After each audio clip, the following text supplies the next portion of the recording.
can't help it. I'm sort of delirious right now. Are you? I am so lost. I barely have a voice left and everything. And then I spent half the day. Did you go? I don't know. We're supposed to be starting the video, but did you go and pick out your stuff for your bass? This could be our video start. Yeah, this could be okay. it. Yeah, Did you? fine. Did you? Never go? mind. We're talking amongst yourselves. We'll be with you. Yeah. Just in case you still have the tuner on your guitar, so maybe. Oh, I'm cool. I like tuners on my guitar because it makes it look like I tune. Just so people know. Yeah. Tune. It's important. Tune hard. It's kind of like your guitar. I think that sometimes that's just as like.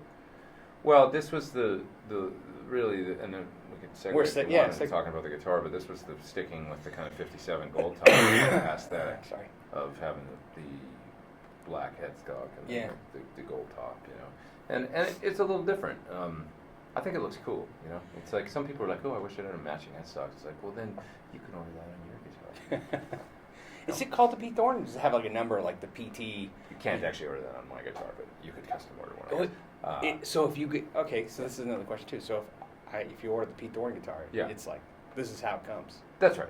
Oh, okay, that makes sense. It's a set model, right? Yeah. But is it called the P Thorn guitar? Or is it called like the PT 10 or something like that? Sometimes. No. Well, I saw your names on the back. That's it. Yeah, I just didn't know if they, sometimes they have a serial number, a nomenclature for your. Right, like the JS10, like there's a Satriani guitar over there. Yeah. It's we just called it the P Thorn Signature, but yeah. So you took it and played it. Yeah, I took it and played it, and I already have a couple of questions. Okay. Everything made sense, but there's one thing you did that I thought was cool and different, right? Yeah. So mahogany body with a maple cap. Right? Okay, and That's the mahogany neck. Mm-hmm. And I thought, and you talked about that, you're going for like the Les Paul wood combinations with more of a S-style shaping, right? Sure, yeah. Best of both worlds. But your 5-way switching system, right? It's flipped at the end. Yeah. So I was using the single coil sound a lot. Right. And in particular, like for a couple things that I was doing on tour, I like to go from the bridge to the neck, and I found myself using that single coil, like at least in a live playing situation. Right. I was using it maybe more than the full-on series humbucking mode. So I was like, well, let's just make that all the way up on the switch, the split coil mode. And then one back, you get your humbucker back, One back, you get your humbucker back. So, in other words, that single coil, this is this pickup in series humbucking. This is both pickups series humbucking. This is inside coils split of both pickups. And that's the bridge pickup, full series humbucking. Hold the tone knob, and it puts the bridge pickup in a parallel. Right. That was the other thing, you were telling me the other day, and I was like, yeah, really? And what was the logic of that? I'm not really crazy about split bridge pickup humbucker sounds. They can work okay. The neck, pretty good, like facsimile of a that kind of stratty. Right? By the way, when I was playing it earlier when you were here, I sounded exactly like that. I'm sure you did. You play great.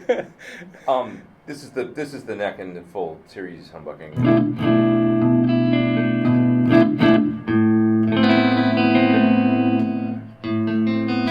Right. So it'll kind of get there. Right. The bluesy.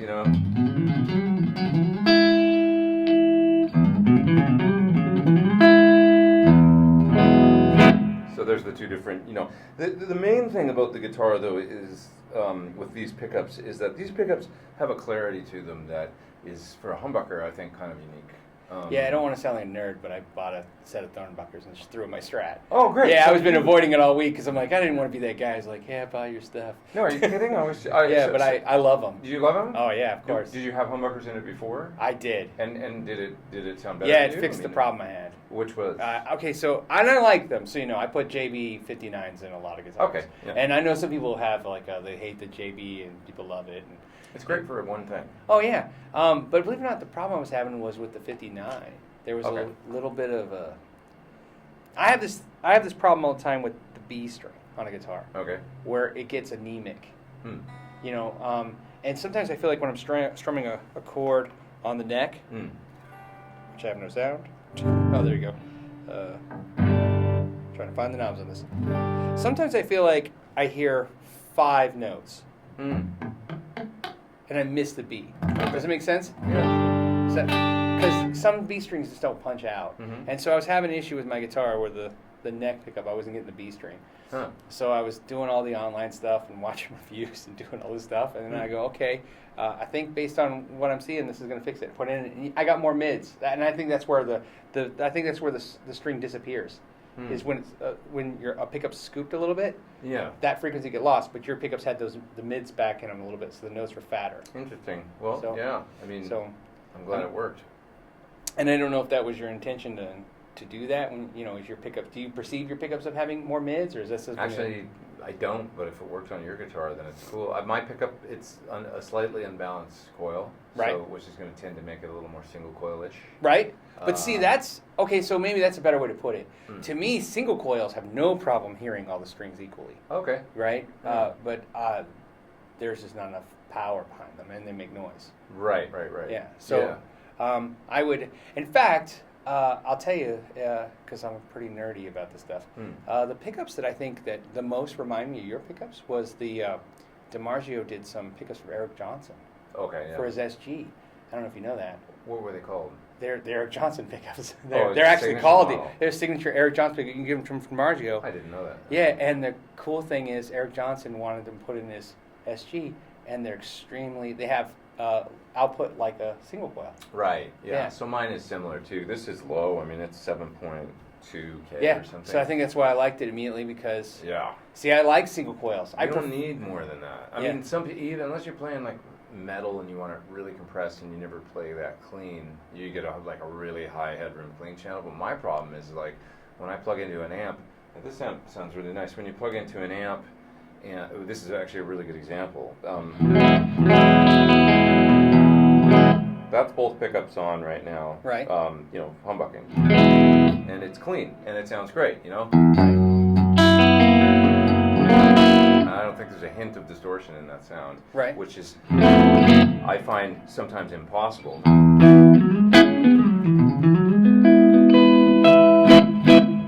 In a humbucking pickup, I find that sometimes it's like there's always this hint of clipping, because Yeah. they're overpowering the front end of a clean amp, and that drives me crazy. And also, the hotter you wind them, it seems to me always there's ways around it. John Suhr's even got around it. Like for instance, the Doug Aldrich pickup set. I was surprised they didn't sound midier for as hot as they are. But generally speaking, what I have found is that the hotter you wind, the more mids you get, and the more it closes down the top end. So the pickup just starts going like this and this and this and this and this. The hotter it gets, you know what I mean? Where Yes. it gets slightly more nasal and mids and starts shutting down the clarity. And it kicks the front end of a lot of tube amps to the point where you just turn it barely up and then you play and it's like it's distorting already. Like, Plus, I think hotter pickups, the hotter the pickup, the more output the pickup has, yeah. the less the pickup is involved with the guitar itself Yes. for the sound. Well, because Like you're they- closing down Yeah, the they- top end and the pickup's getting more of a tone of its own to me. Right. And the tone is not a good thing, maybe. Like, Yeah, it'll right. work for one thing, which is like I say about a Right. JB. Yeah. Not a bad pickup if you're playing like lead all the time or playing like if you're just playing with distortion. Yes. Yeah, I agree. Another question. So when I was playing guitar, I noticed for me, because I've worked on a lot of Suhr guitars, for setups and stuff, right? Just stuff like Okay. that. Yeah. The neck feels very traditional Suhr to me. Like that. Yeah. It felt like every Suhr that I'm familiar with, it didn't feel a lot different than that. Yeah, so the neck on this one it's nothing too out of the ordinary. You're absolutely right. It was a shape that John recommended for me. I was having trouble sort of settling on a neck shape. Right. And he said, why don't you try my even C slim? And Yeah. I said, slim? I don't really like slim. And he goes, he sort of said to me, it's not what you think. It's not slim. And I almost wonder if they should rename the neck. Because it's just a nice neck shape. It's like, basically, and what he told me is that it's a neck shape that he came up with as far back as when he was at Fender for, I don't even know if I'm supposed to say this, but I don't know why it would be bad, so I'm just going to say it. When he was at Fender for the American Standard, and I don't know if they used it or not, or Right. if but it was designed to be a comfortable neck shape for a modern Strat player. Well, it makes sense because it was very comfortable. But I was. It's very easy to get. I just grew used to it, and I was like, you know what? To the point where my Sunburst Classic. Yeah. With the hum single, I replaced the neck on that guitar with that neck because it just felt like the right thing to me. Is that something? So I think guitar players are usually into two camps when it comes to necks. They like a variety of neck shapes, and some just like, this is the shape I like, so all my guitars have that.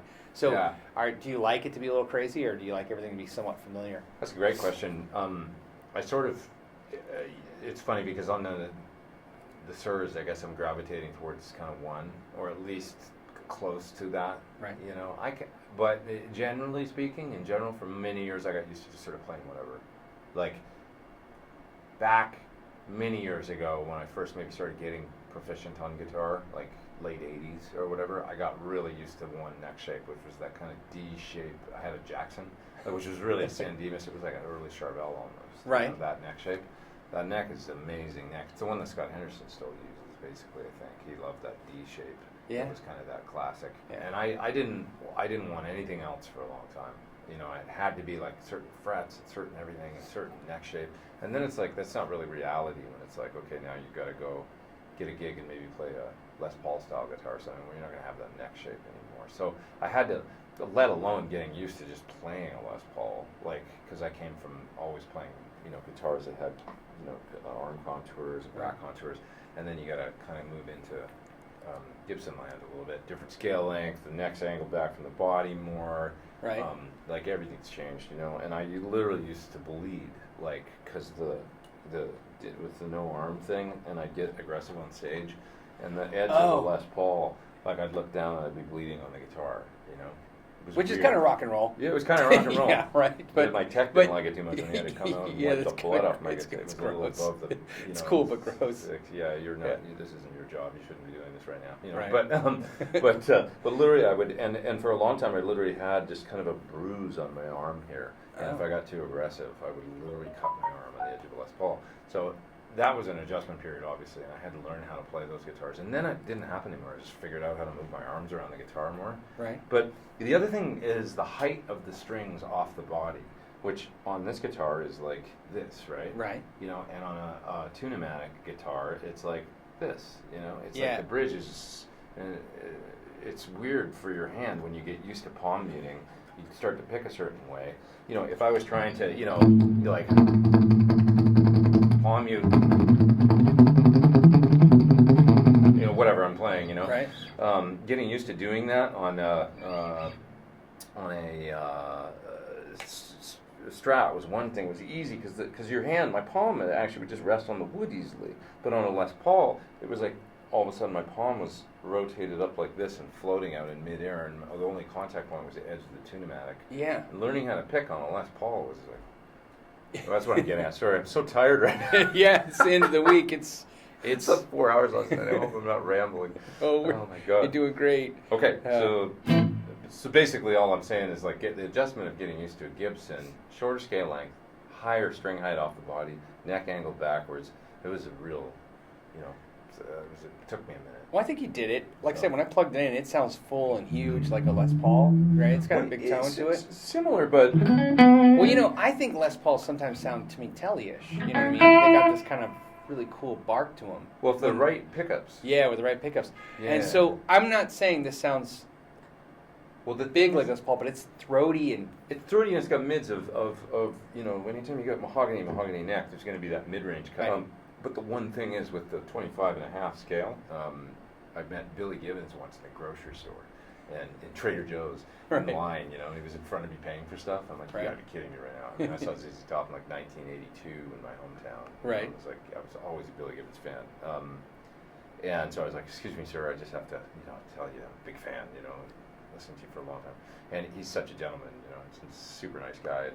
And he, you know, sort of humored me or whatever for a minute while he was, you know, paying for his groceries. Right. And he said, "Are you a player, son?" And I said, "Yes, I am, sir." You know. Right. And he said, "Are you a Fender scale player or a Gibson scale player?" And I was like, yeah, his jaw hit the yeah. ground. Like, oh, he's asking me what scale length I prefer in Trader Joe's. You know, I thought it was such an. So what did you say? Question. What did you tell him? I said, well, I actually just had a guitar built out of these woods. It was sort of an early version of this guitar, really. It was a telly shape, but it was mahogany body, maple top. Basically very similar, you know, with the woods and everything. And I said, so it's basically Gibson style woods, but it's still a 25.5 long, you know, Fender scale. And it said it still sounds like that Fender sound. Right. Even with all the woods and everything, there's a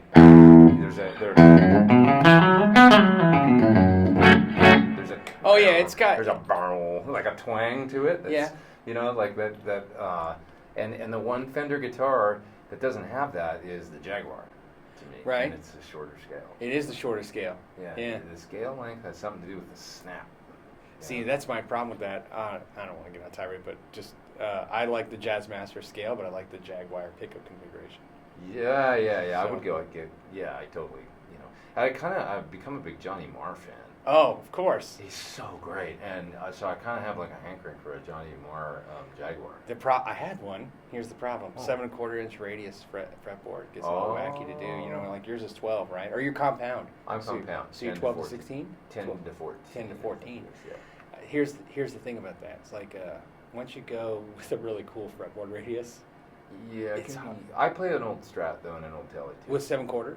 Yeah, I have a 66 and a 66 Telly and a 64 Strat, so they have traditional radius, and I can do it. That's the thing where I got used to playing different guitars, and I can totally get with that. I can appreciate it, especially in vintage instruments. Just appreciate them for what they are, and just go, well, that's that thing. But it's it's like its own thing, and you just kind of go, all right, I'm in that mode now.